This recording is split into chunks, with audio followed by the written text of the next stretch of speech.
আসসালামাইকুম। চলে আসলাম বাসার পিছনে কাঁঠাল গাছে কাঁঠাল হয়েছে, তো কাঁচা কাঁঠাল দিয়ে ইঁচড় রান্না করব। গাছে কাঁঠাল খুবই কম হয়েছে এবছর, তারপরে চিন্তা করলাম যে একটা কাঁচা কাঁঠাল দিয়ে রান্না করব ইঁচড়।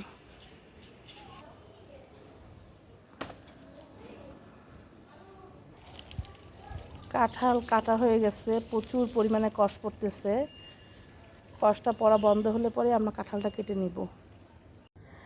কাঁঠাল কাটবো, তবে কাঁঠাল কাটার আগে অবশ্যই সরিষার তেল হাতে মেখে নিতে হবে, ভালো করে একদম দুনো হাতে সরিষার তেল মেখে নিতে হবে। কাঁঠালের কষ সহজেই ছাড়ানো যায় না, তবে যদি সরিষার তেল মাখানো থাকে তাহলে একটু সুবিধা হয়। কাঁচা কাঁঠাল কাটা আসলে ইজি না, বেশ কঠিন আছে, ভিতরটা অনেক শক্ত, মুচিতে প্রচুর পরিমাণ শক্ত থাকে।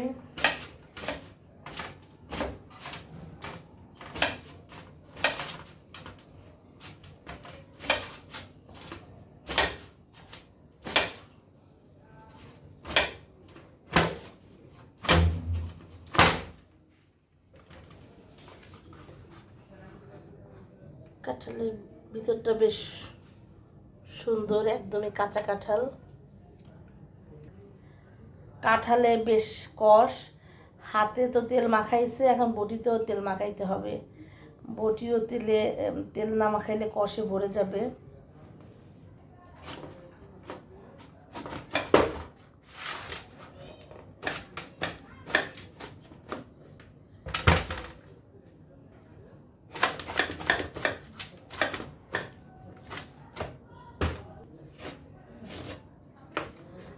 কাঁঠালটা একদম মোটা করে ছিলতে হবে।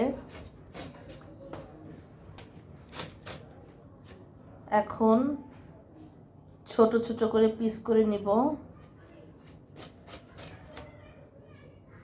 দেখি তো একটা পিস দেখি তো কেমন, আর ছোট করবা নাকি সেদ্ধ হলে করলে পর ছোট হয়ে যাবে? ও, সেদ্ধ করার পর ছোট হয়ে যাবে, সুতরাং আমরা একটু বড়ই রাখবো। কাঁঠাল কাটা শেষ, এখন ধুয়ে সেদ্ধ করব।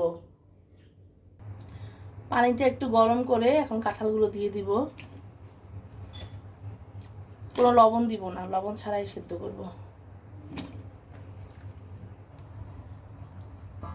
ঢেকে দেবো, আস্তে আস্তে সিদ্ধ হয়ে যাবে। কাঁঠাল সেদ্ধ করা হয়ে গেছে, এখন রান্না করব। সিদ্ধ করা কাঁচা কাঁঠাল দিয়ে গরুর মাংস রান্না করা হবে আজকে। লবণ দিয়ে দিব, পানি দিয়ে দিলাম কষানোর জন্য। মাংস কষানো হয়ে গেছে, এখন আমি গরুর মাংস দিয়ে দিব। গরুর মাংস এখন বেশ খানিকটা সময় নিয়ে কষাবো। তেজপাতা দিয়ে দিলাম, এখন ঢেকে দিব।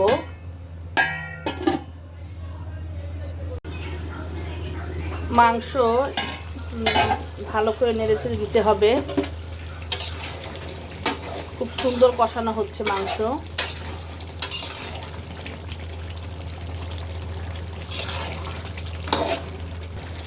আবার ঢেকে দিব। যতক্ষণ না গরু মাংস সিদ্ধ হচ্ছে ততক্ষণ কষাবো। যেই আদা সেদ্ধ হয়ে আসবে তখন আমি ইঁচড় মানে কাঁচা কাঁঠালগুলো দিয়ে দিব। মাংস কষানো হয়ে গেছে, সিদ্ধ প্রায় হয়ে গেছে, এখন আমি কাঁঠাল দিয়ে দিব।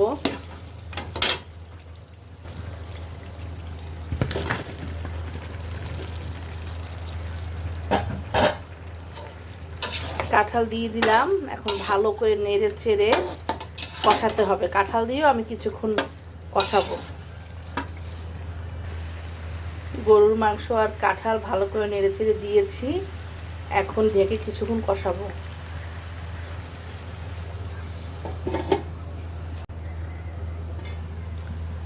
কাঁঠাল গরু মাংস কষানো হয়ে গেছে, এখন একটু নেড়ে নিব। আমি এখন একটু গরম পানি দিয়ে দিব।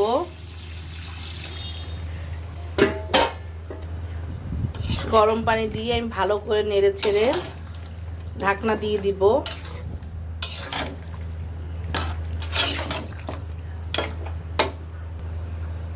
ঝোল দেওয়া শেষ, নেড়ে ছেড়ে দিলাম, এখন ঢেকে দিব। ইঁচড় রান্না করা হয়ে গেছে। এখন আমি ইঁচড়টা পেঁয়াজ কাঁচামরিচ বেরেস্তা করে তার ভিতরে বাগার দিব। পেঁয়াজ বেরেস্তা করা হয়ে গেছে, এখন আমরা ইঁচড় দিয়ে দেব।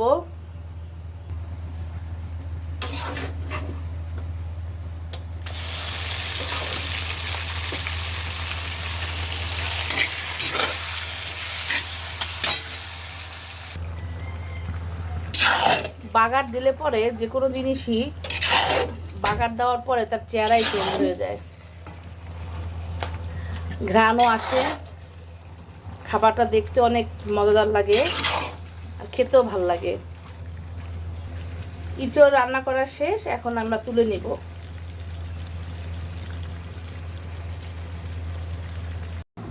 এখন আমি ইঁচড় দিয়ে ভাত দিয়ে খেয়ে ট্রাই করে দেখব যে স্বাদটা কেমন হয়েছে।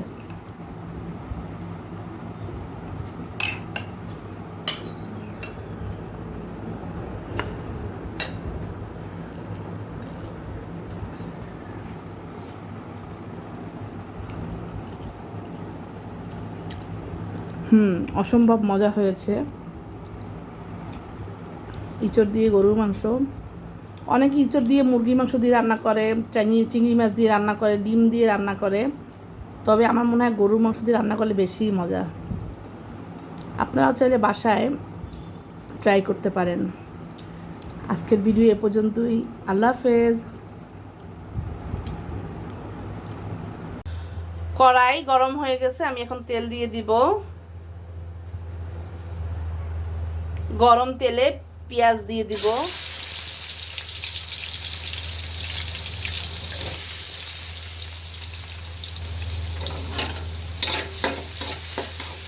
পেঁয়াজটা একটু লাল লাল হলে পরে মশলা দিয়ে দিব, আদা রসুন বাটা দিয়ে দিব। পেঁয়াজে আমি এখন আদা বাটা দিয়ে দিব, রসুন বাটা দিয়ে দিব, এলাচি দারচিনি দিয়ে দিলাম, হলুদের গুঁড়ো দিয়ে দিলাম, মরিচের গুঁড়ো দিয়ে দিব। আমি একটু মরিচের গুঁড়ো বেশিই দেবো, কারণ কাঁঠা কাঁচার আর কি ইঁচড়টা একটু ঝাল ঝাল খেতে ভালোই লাগে।